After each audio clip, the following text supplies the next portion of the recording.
Innate civil পাওয়ারের আওতায় operation devil হান্টের অংশ হিসেবে ভবিষ্যতে যৌথ বাহিনীর এ ধরনের অভিযান আরও পরিচালিত হবে।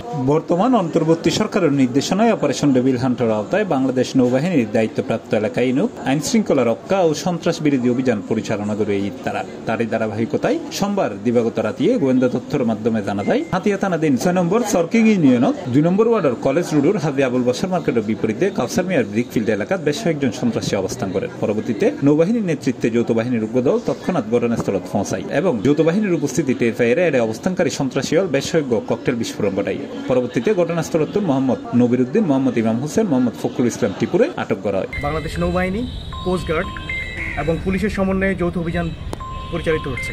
আপনারা সকলেই জানেন ইতিমধ্যে আমরা হাতিয়ার উল্লেখযোগ্য সংখ্যক চিহ্নিত সন্ত্রাসীকে গ্রেফতার ও অস্ত্র উদ্ধার করতে সক্ষম হয়েছি।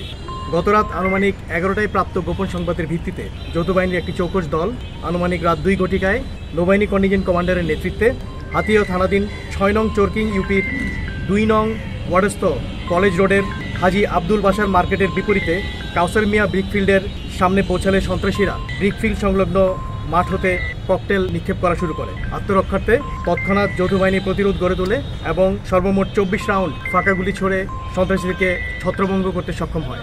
এক পর্যায়ে সন্ত্রাসীদের ধাওয়া করা হলে আনুমানিক 10 থেকে 15 জন সন্ত্রাসী পালিয়ে যেতে সক্ষম হয়। তবে ঘটনাস্থল হতে যৌথ বাহিনী মোহাম্মদ নবিরুদ্দিন এবং মোহাম্মদ ইমাম হোসেন নামের 2 জন চিহ্নিত সন্ত্রাসীকে অস্ত্রসহ আটক করতে সক্ষম হয়। এই সময় তারা 77 ম্যাগজিন, 1 রাউন্ড গুলিসহ বিদেশি পিস্তল, 3 নলা দেশীয় বন্দুক, 8 কার্তুজ, 20 ককটেল, 2 ড্যাগার, 3 ক্রিজ ও 1 তলোয়ার উদ্ধার করা হয়। যৌথ এই অভিযানে নৌবাহিনীর পরে কোস্টগার্ড ও পুলিশ অংশগ্রহণ করছে। জব্দকৃত অস্ত্রের মধ্যে রয়েছে একটি বিদেশীয় পিস্তল, ম্যাগাজিন ও 1 রাউন্ড গুলিসহ 3টি 1 নলা দেশীয় বন্দুক, 8টি কার্তুজ, 20টি ককটেল, 2টি ড্যাগার, 3টি কিরিস এবং 1টি তলোয়ার।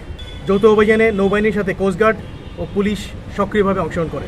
আটককৃত ব্যক্তিদের বিরুদ্ধে নিজ নিজ এলাকায় হত্যা, ডাকাতি, মাদক ও চাঁদাবাজির অভিযোগ রয়েছে। অন্যদিকে চট্টগ্রাম জেলার সন্দিপুর পরিচালিত অভিযানত হুমায়ুন কবির উর্ফে বাবুল নামে এক সন্ত্রাসীর নিজ বাড়িতে আটক করা হয়। আটককৃত ব্যক্তিগুলোর বিরুদ্ধে নিজ নিজ এলাকায় হত্যা, ডাকাতি, মাদক ও চাঁদাবাজির অভিযোগ আছে।